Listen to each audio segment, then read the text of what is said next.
Welcome back. I'm Nicole. And I'm Megan. And we are the Synchronicity Sisters. We do all sorts of things. If you're new here, we change your brain to change your life. We have a ton of information. It's all about, our road to essentially recovery. And I don't mean that by drugs and alcohol. I mean that just in communication trauma. That's all recovery because people have addictions because they are traumatized. So we have kind of a unique methodology, but welcome. We're so happy that you're here. We hope you end up binging a lot of our content because it is really, from the heart with us. And we have a stand store, all sorts of stuff. But today we're going to do a very near and dear to our heart because it's a big shift in our lives. And it was really kind of unintentional. Which is quite interesting when you think about it. And I've actually heard this a lot in the psychedelic community and just with friends and stuff is as you start to wake up and reconnect mind, body, and soul, you actually lose the desire to drink. Alcohol. Yeah. Drink alcohol. Drink alcohol. And, it was a big trauma in our childhood. Obviously, we come from lineages on both sides of alcoholics. All trauma kind of comes in different shapes and forms, but in our family, the drug of choice was alcohol. And if you look at any kind of dysfunctional family, there's really not a family that I've ever heard of that hasn't been touched by some sort of addiction in alcohol, especially in an Irish-German background. Irish-German Catholic. Yeah, there's just a lot of alcohol abuse. So, in the majority of bad decisions that I made in my life all involved alcohol. And, I never had a drinking problem, but it was never a asset in my life. And I'm sure pretty much everybody can relate to this. It's some of the stupid shit that you did, you wouldn't have done if you weren't drinking. And actually, I would give somebody $100 if you can tell me how alcohol has positively affected your life, because you cannot tell me anything positive that comes from it. I believe that they call it spirits for a reason. And as we know, when women use mind-altering chemicals, they go masculine. When men use mind-altering chemicals, they go feminine. There's just really nothing about alcohol that I think serves us well, especially hard liquor. I can kind of get on board with red wine and things. I'll still drink a glass of wine every once in a while. From Europe. Yeah, can't have Europe, sulfates in it. Or I'm picky about it, or we totally have had skinny margaritas, but the alcohol is from Mexico. It's clean tequila. Yeah, it's not I'm not saying that we're sober. No. I actually don't remember the last time I drank, but I don't consider myself sober. It's just, I don't drink anymore to need to have fun or it's just check out or whatever. Drink, have there's really no point in drinking heavily. In my opinion, what is the point of that? That just tells me where you're at in consciousness, where you're at in your healing journey, how much pain you're in mentally or physically.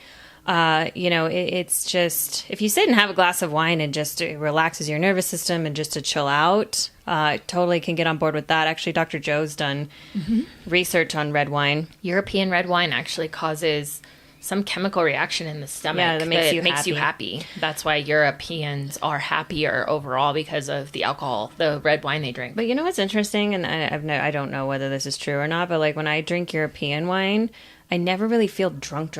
The way if I drank it here, I feel drunk. When we went to Italy, I don't feel like that. We went to Italy and we drank that whole... We drank 2 bottles of the Chianti this was in 2019. In 2019. Yeah. And I didn't feel great the next day, when we went to the Coliseum, but I wasn't never drunk. That was the limoncello shots. That was the sugar in the limoncello shots. Yeah, but that wine, I didn't have a wine hangover. No, it's just, again, excessively drinking. I will say though, when we go to Europe, we do drink a lot more wine. Absolutely. We drink a lot of wine when we're in Italy. It's fun though. But their wine is different. It's 100% different. The consciousness is different because everything carries consciousness. It technically is a form of plant medicine because it comes from a fruit and a plant. Resveratrol. Yeah, resveratrol, which Technically, actually it keeps you young. Yeah, grapeseed. Anti-aging. Great. Yeah. Anyways. But the majority of the blue zones have good wine.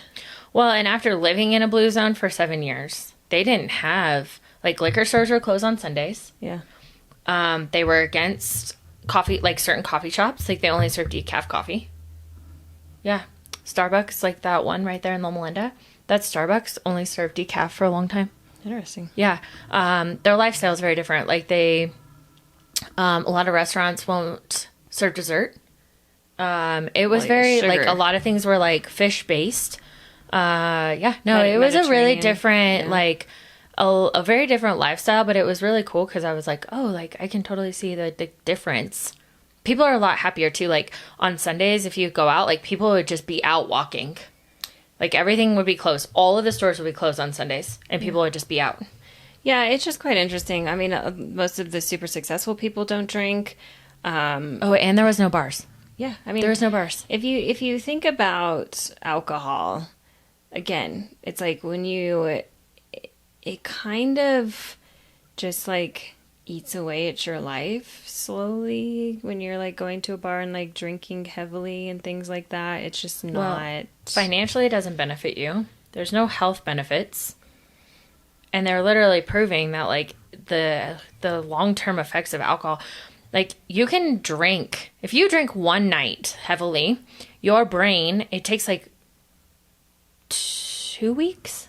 I don't know. I think it's 2 weeks is what the study said. It was like a week and a half to 2 weeks for the brain to actually come off of it. Like, it's not fully functioning until you are completely off of that alcohol for 2 weeks, because it changes all of your brain cycles, the way you think, your rhythms, like, everything is thrown off. Well, and if you're an alpha female and you drink, There's the man. good luck with that. Good luck with that. Your mouth is gonna say something to get you in a ton of trouble if you're with an alpha male. I've done that before. Over and over again. I have stuck my foot in my mouth While drinking alcohol with my other half. and I just don't. I actually made a promise to my mentor that I won't drink around men because I insert foot in mouth. Well, I think that there's also, like with any plant medicine, where is it coming from? What is the intention around it? Like, are you using it to check out? Are you using it to, ask yourself every time you go to the bar, why are you going to the bar? Like, what is the true actual reason why you're going? Well, why you're drinking at the bar? Because Why I you're go to the drinking at bar the and I don't drink. That's fair. That's what I meant. So Yeah, I know. ask yourself, like, why are you ordering this? Is this good for my body? Am I going to feel good the next day? Why am I doing this? Like, is it to check out? Is it to Insecurity. socialize? Is it for security? Is it to find a fuck? Like, what are you doing? Because when you start to break down and ask yourself these questions, it starts to become hard to look at, but that's how you start doing the work. Well, and now they're even proving, like, men that drink a lot, it damages the sperm. Yes. Marijuana and alcohol in particular destroy sperm and the placenta and the energy. So, like, the energetic patterning you're in when the sperm is made is the energetic energy that's put into your child from the sperm.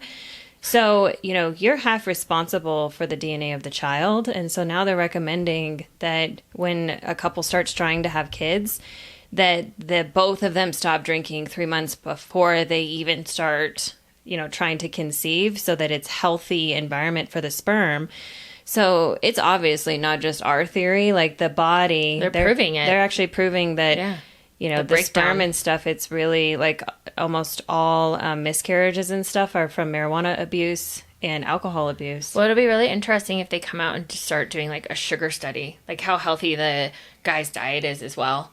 I mean, I doubt they will because sugar is big business, but Well, but it would make alcohol sense. is sugar in the body. sugar. Yeah, I mean, it's all, and it's also, I think it's crazy to, they say like it's DNA trauma, right? It's generational trauma. Like, you're literally seeing it firsthand where the dad is, where the mom is conceiving, like it's that trauma pattern. Like, you're literally seeing how things are inherited.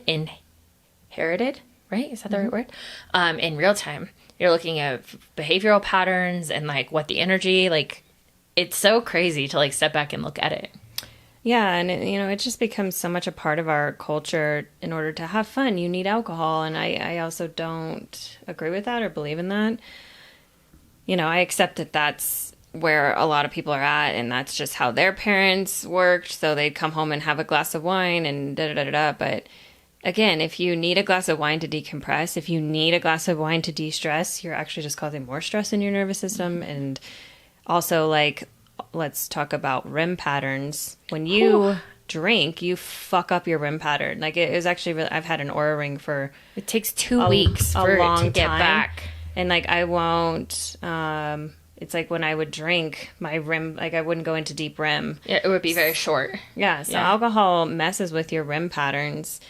And it's just, again, like what good comes from it? Mushrooms don't do that. It's weed also messes with your REM patterns. People are like, well, I needed to fall asleep. Well, it's doing more damage. Sleep because you're not actually sleeping. And so when you look at these things, like I know, I'm going to probably get slack for this, but like I don't believe that the majority of marijuana use is plant medicine. I think it's abuse. Absolutely. I have taken like THC drops in a ceremony setting. It was actually my Kundalini training, and I was like, oh wow, that's actually really amazing. It really like opened up a lot, but it was in like a ceremony setting. If I did that daily, I just don't think it would have the same effect that it does when you use it in a setting that's actually medicine. But they talk about, like we've talked about that, like how important set and setting is. They talk about that with all plant medicine. Like it's abuse if you're not in a set or setting with it. Yeah, I mean, that's... Like, you're abusing it, and, like, you can give us slack all day and be mad about it, but, like, quite frankly, you're abusing it, and, like, if you're triggered, look at it. Because I used to totally be a habitual weed smoker. Like, I had a problem at one point. I always hated weed. Yeah, Meg didn't like it, but I loved it. I just really think of it as, like, and I know this is going to be offensive, but I just think it's like a trailer park drug. I just think it's super... It doesn't make you feel good. It always made me feel paranoid. It always made me feel hungry. It's just like, it's a shitty drug, in my opinion. But see, like, I see this too as like, you're a lot more calm. You're a way calmer human. Like, in general, like, I'm way more, like, hyper than you. And I think it, like, almost chilled me out a little bit. Like, it, like, brought me down. I think it was, like, a downer, and it was an upper for you. Want to come out of my skin. Yeah. So, I mean, I don't smoke weed anymore. I don't remember. I mean, probably, it's been a really long time since I smoked weed. But it's also one of those things, like, where is it coming from? When are you using it? What is the intention? A lot of the marijuana now is so, like, over-processed and over-treated. I mean, like... Oh, and it's so altered. Well, yeah, it's crazy. And, like, the DNA and, like, all of this stuff. And even our cousin used to be in the hemp industry. Anyways, quick story. He was going to sell out this hemp, and they actually came back and they were like, oh, well, we're going to spray it with THC. And he was like, the fuck you are. I would much rather burn this shit before you guys take it, spray it with alternative THC chemicals, synthetic shit, sell it to a dispensary because it tests at an X percentage of THC, then, because that's not true weed at that point. You're literally smoking hemp with, like, a chemical in it. Like, that's fucked up. And when I heard that, I was like, damn, like, how much of this marijuana that's actually going to the dispensaries is true, actual, like, organically grown marijuana, like, from, because, quite frankly, like, if you go down to Mexico and, like, or wherever... I mean, even back in the day, marijuana is like THC content. Like, you would have to smoke a lot of it to get really high. Right. Nowadays, you like take a little, like, I don't know, the kids are calling it a dab. You have to literally use a fucking blowtorch. Like, what is happening? Like, a blowtorch to get high. Okay, at that point, you might as well just be doing crack. I don't know. Anyways, it like blows my mind, like, the marijuana world now. And I know a lot of people have made a lot of money on it, but I think it's gotten very dark. Rock and roll. Yeah, but it's gotten really dark. Like, when I heard that, I was like, wow, that's really, really terrifying. Yeah. It's just, Yeah. I mean, there's a reason sex, drugs, rocks, and roll go hand in hand. I mean, it makes sense. But most of the time when you're doing drugs, you're drinking alcohol. So, you know, party on, Wayne. And then you're fucking people that you don't even know their name. And then you end up with an STD or an unwanted child. And then we go down the wormhole of like, oh shit, here we are. Now I got some child support, not getting child support. I don't know. You know, it could get crazy. But anyways, like, the main thing is like why we did this topic is like, you know, Megan and I totally used to partake in it. And like, we've gone to bachelorette parties and been completely sober. Like, there in weddings and like events where people around us were drinking and like we would take a microdose and we were fine. So there is a choice. It's a conscious choice of like, what are you doing and why are you doing it? And just ask yourself that. If it is truly like you're having a glass of wine to enjoy and relax, like by all means, No. like totally guilty for that. Most people do it to lose inhibition. Or to just be like, search. I was drunk. Oh, I Okay. mean, it's an excuse. Victimhood.